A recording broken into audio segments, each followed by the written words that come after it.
The zombie, a storytelling device capable of capturing the imagination like few others. Rooted in any number of foreign cultures and imported into English by works such as Mary Shelley's Frankenstein and Richard Matheson's I Am Legend. The zombie saw widespread uptake with the horror exploitation films of the mid to late 20th century. Principal among these was John Romero's Night of the Living Dead, which, while not using the term zombie explicitly, nonetheless conceptualizes the creatures in a very contemporary fashion. It almost goes without saying that today's zombies are bigger than ever, a rise almost synonymous with that of the mega franchise The Walking Dead. A juggernaut of popular culture, saturating comic books, video games, and television, the franchise is beloved by fans and sometimes also by critics. From the lovingly coloured 10th anniversary edition of issue 1 of The Walking Dead, we are treated to Robert Kirkman's original pitch for the franchise, featuring a familiar Laurie but a physically unrecognisable Rick Grimes, and a 1960s setting designed as an homage to the series' inspirations. The treatment is cliché to say the least, and it's no surprise that the version that went to print was radically different. Originally titled The Night of the Living Dead after that name entered the public domain, this was changed when it became clear that anything published under that title could not be copyrighted. The treatment describes Rick as a small-town police officer who has not seen much action, someone who is, by no means, a hero, one thing that did not change before publication. The pitch also dictates that the art will be black and white, just like the best horror movies, citing the advantage of lower printing cost, and going as far as to suggest that even the covers could be printed in grayscale, certainly not the words of a writer assured of success. This kind of uncertainty is only further cemented by the now infamous original pitch to the Image executives, who doubted whether a serialized zombie story would find an audience. In order to sell the book, Kirkman needed a hook, and so he invented one. The faux pitch described that the zombie virus was caused by the machinations of an alien race with designs on taking over the planet once it had been sufficiently weakened. A flagrant lie on Kirkman's behalf, which he only revealed to the Image executives after going to print. A story which today marks humble beginnings. As an aside, it's interesting to note that this idea did eventually make it into the comics, as an alternative cover for issue 50 and a fully fledged backup story for issue 75, both highly recommended. But of course, such a ridiculous twist runs entirely counter to everything that makes The Walking Dead so successful, an element I would identify as the book's starkly realistic approach to storytelling. A story in which your expectations are subverted at every turn, not because of the volatility of its characters, but rather their normalcy and command of logic. Character deaths are rarely signposted, some exception given to the divine foresight of Herschel Green, but rather character deaths appear as random events befitting of a world as chaotic and inherently dangerous as this one. One such example is the unforeseeable death of Laurie in issue 48 at the hands of the Governor's men. A character with more writing invested in her than most, this event was structurally unlikely, particularly given the temptation to include a surprise of this nature in a bigger numbered issue like number 50, a couple of months down the line, an issue which notably sees most of the main cast entirely absent. We see this direction taken time and again in the book's approach to cliffhangers, which nearly always set up the group for a radical twist next month, and then delivers in a far more satisfying way.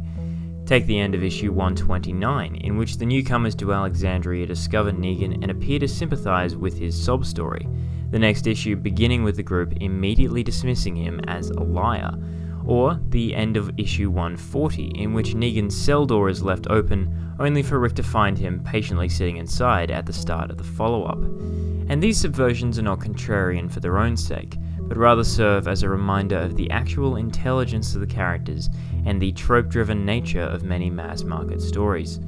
The Walking Dead's penchant to directly continue its story over issues creates a sense of continuity and uneditedness, stemming from the absolute trustworthiness of the narrator, almost to the point of non-existence. As a newcomer to the franchise, the big question I wanted answered was what sets this story apart from other, more derivative zombie media.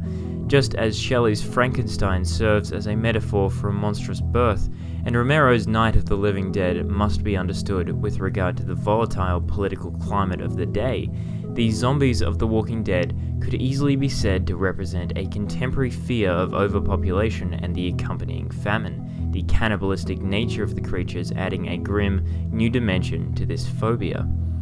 But this analysis overlooks the variety of approaches Kirkman takes with the monsters. The zombies appear initially as a reflection of the survivors themselves, Rick's postmodernist proclamation that we are the Walking Dead immediately coming to mind. But the most interesting exploration comes from the ideological threat posed to these characters, and the very real fear that the zombie virus may not only infect human blood, but also human society. Drawing on historical disasters, perhaps most comparably the outbreak of the bubonic plague in the 14th century, Kirkman uses the social upheaval of the zombie apocalypse to envision a world of newfound possibility.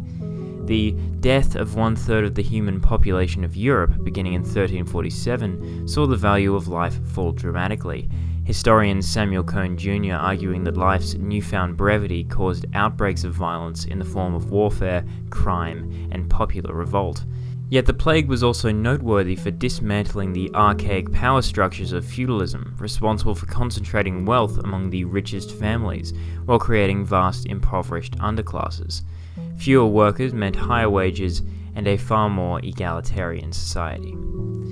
Beginning with a meditation upon the newfound necessity of violence, you kill and you live, as Rick says, and transitioning into several arcs of rebuilding and social construction, The Walking Dead follows this historical model closely. The realist nature of the storytelling meaning that equality becomes an essential feature of the world. In the face of the new world's incredible challenges, the petty hatreds of yesterday and its classism, sexism, racism, and gender-based prejudice simply melt away. To this end, it is noteworthy that the story does not begin from a place of harmony, many of the main cast originating from the deep south of America, Rick included. Despite being a former police officer, Rick discards any of the prejudices we might reasonably expect him to carry in favor of a willingness to trust those who prove themselves worthy. In a world where everyone is in danger and anyone can be killed, maimed, or molested, controversial scenes such as the rape of Michonne or the brutalization of Carl do not require justification. In response to reader criticism, Kirkman writing in letters that the only way to ensure that nothing bad happens to minority characters is to not have any minority characters in the book, and that would be absurd. Kirkman was also criticized for writing the character of Jesus as gay. When asked if this was a jab at the faithful, he replied with, "When I realized that I'd gotten so far into Jesus' story, that he'd been in so many issues and I'd never addressed his sexuality, I saw it as an opportunity to address the fact that a character's sexuality shouldn't matter. Jesus is the character he is, and he just happens to be totally into dudes." This epiphany that questions of race or sexuality or gender are irrelevant to the zombies also equalize the status of the individual characters and elevate The Walking Dead well beyond the contemporary zombie tale into true social commentary. And to comment it certainly does, one of the book's more persistent themes being the greater threat presented by other survivors than the zombies themselves. This realization is a moment of clarity for Rick that begins to change his grim outlook and reveal the true horror of this world for what it is, merely an extension of the world that was lost. Douglas's "Daddy Ate My Eyes" monologue and the Fear the Hunters arc using the tagline "The Dead Do Not" hint at this idea early on. While not an original thought, the idea that humans are our own worst enemy can be extrapolated to discuss any modern crisis to which our species has failed to adequately reply. While working together against a common enemy like climate change or mass displacement would be optimal, it is often easier to strike out on one's own, profiting from the misery of others. It takes Rick a great deal of time to appreciate the value of cooperation, at times plotting against allies to ensure the survival of his own at any cost. This attitude is somewhat justified by the seemingly self-destructive nature of the story's early antagonists. Rick reflects upon Shane's absolute greed as a form of insanity in issue 76, just as most other singular encounters present enemies well beyond negotiation. The Walking Dead's first attempt at a seemingly more complex villain in the Governor may be best compared to the fascist, ultra-nationalist analogue of the Lord of the Flies' Jack Merridew. a charismatic leader commanding followers not through fear, but through bloodlust. The governor is not defeated by Rick, but rather burns himself out in the manner of all such regimes, his followers becoming disillusioned and his military strength unable to match his rhetoric. A more terrifying and notably different villain in the form of the racketeering, seemingly unstable Negan problematizes Rick's lack of party unity by presenting an alternative social order that, while harsh, is nonetheless fair. Far from the anarchy of most other villains, Negan's rule is dictatorial and willfully uses fear as a method of control. Despite suffering great losses, Negan is eventually overcome through the unification of other groups of survivors, Rick finally gaining the upper hand by falsely attempting to reason with his enemy, and Negan appearing to actually consider the proposal of uniting against a common threat. Though it is unclear if this is a genuine consideration, his willingness to be moved by words marks Negan as a more complex villain than had been presented thus far. Rick's pitch and his subsequent insistence upon imprisoning Negan rather than killing him begins a new social order and the most prosperous and successful period for the book's survivors. The new social order is also the closest realization of democracy in the book, an idea which Rick had been glad to accept when first proposed by Dale at the prison, but which, in practice, is not truly exercised until after Negan's fall. Rick's suggestion to Dwight that an election must be held, an example of the society's growing thirst for order and traditional leadership. During this period, the rebuilding efforts also create a new sense of social purpose and cohesion, with most everyone, including characters of previously dubious worth, such as Eugene, becoming integral parts of society. The success of this new order is signposted by the book's quieter moments. The artwork of Charlie Adlard, once used as a device to subtly communicate the deteriorating emotional state of its characters, now serving no explicit story function other than to provide the reader with breathing space and set a tone of newfound optimism. Rick's expressions of concern towards Carl's growing apathy and corner panels spent frustrated by their failure to accurately record time come to be replaced with rare moments of levity. The self-reflexivity provided in these moments also allows rare insight into the mindset of the rugged heroes, normally inaccessible. In one such moment of self-awareness, Rick and Maggie remark upon how differently they would have lived with hindsight. "I'd have watched so much TV." "No, you wouldn't have. You wouldn't have watched any." "You're right." This conversation, perhaps better than any other, encapsulates the appeal of the zombie apocalypse. While the fantasy presented by The Walking Dead is one marred by hardship, these moments of true freedom and achievement mark the struggle as worthwhile. While it is true that the majority of characters are unable to adapt to their harsh new surroundings, these survivors are afforded an opportunity which they never could have had otherwise: the chance to remake the world.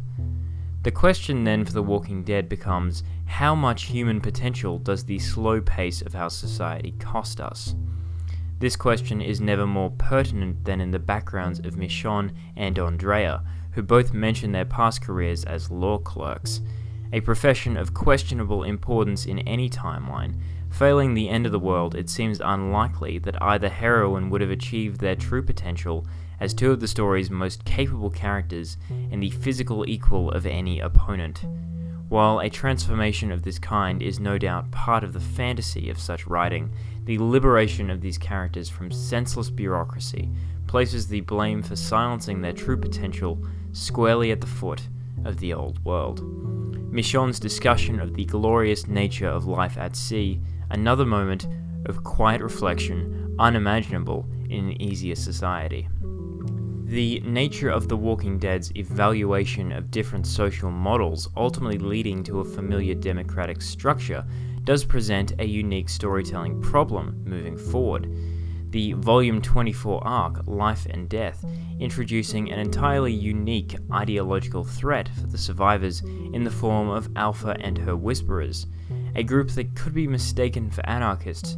Alpha and her people claim to desire a return to the natural order, an order which now involves assimilating with walking corpses. one of the wilder flights of fancy, it remains to be seen how this anti-intellectual counterculture will challenge the relative familiarity of Rick's society and be vanquished or assimilated as part of the endless quest for self-sufficiency. In the meantime, The Walking Dead presents a new world order, utilizing the best ideas of the past, free from the associated prejudice and malice. An exploration of what it takes to unify people, Kirkman's model does not pretend at perfection, but rather opts to highlight the flaws in the diorama, the cracks in the resin, and asks whether an easy life is worth the sacrifice of your inherent human potential. A story of cycles and human ingenuity, with zombies as a stand-in for any great social challenge. Reading The Walking Dead is sometimes devastating, sometimes entertaining, and always thought-provoking.